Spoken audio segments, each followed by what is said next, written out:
NEET UG का result आ ही चुका है। बच्चों के मन में डाउट है कि काउंसलिंग कब से स्टार्ट होगी।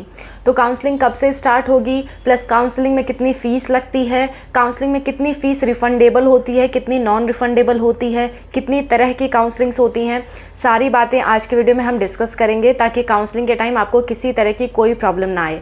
और डॉक्यूमेंट से रिलेटेड भी मैंने वीडियो बना रखी है, उस बारे में भी हम डिस्कस करेंगे। So let's start.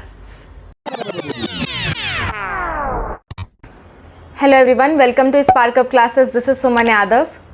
NEET UG में इस समय स्कैम की न्यूज़ काफ़ी चल रही है। रीनीट होने के भी चांसेस दिखा रहे हैं, लेकिन बच्चों इसकी कोई गारंटी नहीं है कि होगा ये कि नहीं होगा। तो जब तक कोई गारंटी इसकी निकल के नहीं आती तब तक हम लोग बाकी विषयों पे बात कर लेते हैं, क्योंकि काउंसलिंग कभी ना कभी तो होगी ही। नीट का एग्ज़ाम हुआ है तो उसकी काउंसलिंग होनी ही होनी है। ठीक है, तो काउंसलिंग कैसे होती है, क्या प्रोसेस है, फ़ीस क्या है, रिफ़ंडेबल अमाउंट क्या है, नॉन रिफ़ंडेबल अमाउंट क्या है, डिस्कस करते हैं। देखो, सबसे पहली बात तो काउंसलिंग एज़ पर अभी तक जो भी न्यूज़ है उस हिसाब से काउंसलिंग आपकी जुलाई में स्टार्ट होगी, जुलाई के फर्स्ट वीक में। ठीक है, अभी तक तो यही अपडेट है कि जुलाई के फर्स्ट वीक में स्टार्ट होगी। ये डेट चेंज भी हो सकती है, ठीक है, पर फिलहाल उम्मीद यही है कि जुलाई के फर्स्ट वीक में आपकी काउंसलिंग स्टार्ट हो जाएगी। काउंसलिंग में कौन कौन से डॉक्यूमेंट आपको बनाने हैं वो मैंने इस वीडियो में बता दिया है, आप जाके देख लो इसे। ये डॉक्यूमेंट्स आपको रेडी रखने हैं। इस वीडियो का लिंक आपको लास्ट में मिल जाएगा। ठीक है, आगे बात करते हैं कितने तरह की काउंसलिंग्स होती हैं। तो बच्चों मेनली दो तरह की काउंसलिंग होती है। एक होती है आपकी ऑल इंडिया कोटा की और दूसरी होती है स्टेट कोटा की। इसमें भी फर्दर सब डिवीज़न है। एक होता है आपका MBBS और BDS के लिए काउंसलिंग, दूसरा होता है आपका आयुष कोर्सेज़ के लिए काउंसलिंग, जिसमें BHMS, BAMS, BNYS, आपके BUMS, ये सारे कोर्सेज़ उसमें आ जाते हैं। BSMS, ये सारे कोर्सेज़ आपके आयुष काउंसलिंग में आते हैं। बाकी आपका MBBS और BDS का काउंसलिंग होता है। ये दो तरह की काउंसलिंग्स होती हैं और इन दोनों में ही स्टेट काउंसलिंग और ऑल इंडिया काउंसलिंग होती हैं। इस वाले में भी स्टेट और ऑल इंडिया काउंसलिंग होगा और आपके BDS MBBS में भी स्टेट और इंडिया की काउंसलिंग होगी। आप दोनों में पार्टिसिपेट कर सकते हो, दोनों तरह की काउंसलिंग में पार्टिसिपेट कर सकते हो। फॉर एग्जांपल, कई बच्चे पूछते हैं ये कि देखो, अगर आप MBBS और BDS की काउंसलिंग में पार्टिसिपेट कर रहे हो तो क्या आप आयुष कोर्सेज़ में कर सकते हो? हाँ, बिल्कुल कर सकते हो। आप सभी काउंसलिंग में एक साथ पार्टिसिपेट कर सकते हो। और एक और बात, अगर आप MBBS और BDS की काउंसलिंग में पार्टिसिपेट कर रहे हो तो ऑल इंडिया में भी पार्टिसिपेट कर सकते हो, स्टेट में भी, दोनों में साथ में भी पार्टिसिपेट कर सकते हो, दोनों में से किसी एक में भी कर सकते हो। वो आपकी मर्ज़ी के ऊपर है, इसमें कहीं कोई बाउंडेशन नहीं है। आप जितनी चाहो आप उतनी तरह की काउंसलिंग में पार्टिसिपेट कर सकते हो, कोई बाउंडेशन इसमें नहीं है। बस पैसे लगेंगे बच्चों। पैसे कितने लगते हैं मैं बताती हूँ। देखो, अगर आप MCC पोर्टल पे, जो कि आपकी MBBS और BDS की काउंसलिंग कराता है, MCC पोर्टल उसे कहते हैं, वो एक अलग वेबसाइट है और आयुष की एक अलग वेबसाइट होती है। तो दोनों वेबसाइट के अपने अलग अलग पैसे लगते हैं, अलग अलग चार्जेस लगते हैं।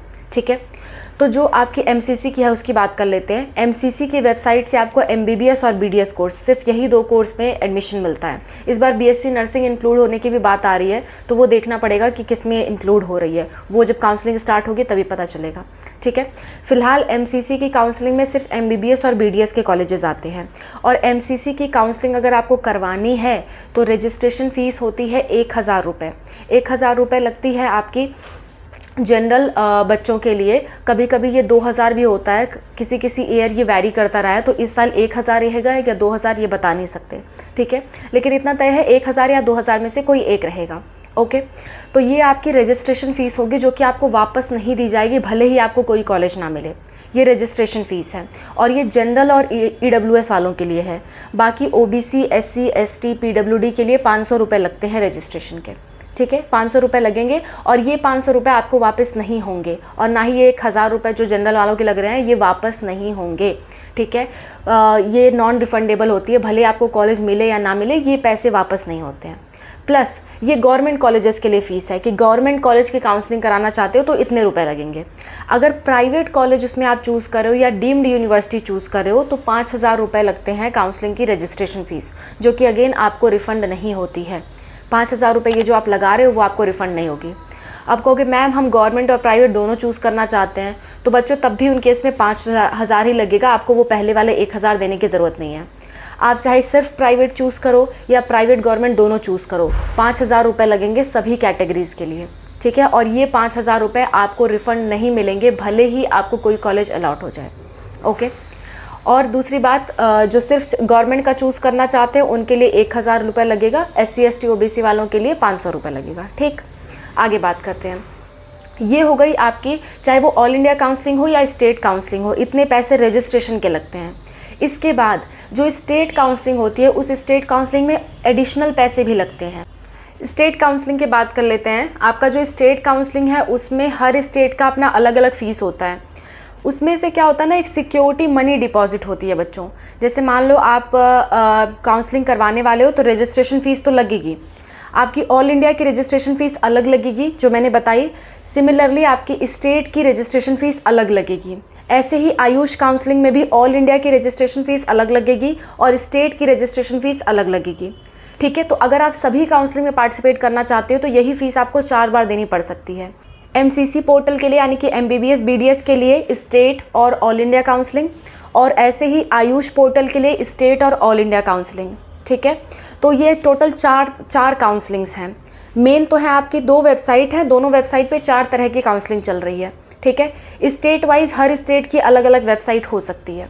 क्लियर, आगे बात करते हैं। देखो, जो आपकी स्टेट वाइज काउंसलिंग है उसमें आपकी सिक्योरिटी मनी लगती है। कितनी लगती है बताती हूँ। एवरेज आपके 10,000 रुपये लगते हैं। किसी किसी स्टेट में 30,000 भी लगते हैं। अलग अलग स्टेट का थोड़ा थोड़ा अलग अलग हो सकता है, लेकिन नॉर्मली गवर्नमेंट कॉलेज के लिए 10,000 रुपये आपसे लिए जाएंगे। पर अगर आपको कॉलेज नहीं मिलता है तो वो 10,000 रुपये आपके वापस हो जाएंगे। लेकिन जो रजिस्ट्रेशन की फ़ीस लगी है 1,000 रुपये, 500 रुपये, वो वापस नहीं होती है। ये वाली फ़ीस जो 10,000 रुपये है वो आपको एज इट इज़ वापस हो जाते हैं। 3 से 4 महीने के अंदर वो फ़ीस वापस मिल जाती है अगर आपका एडमिशन नहीं हुआ है तो।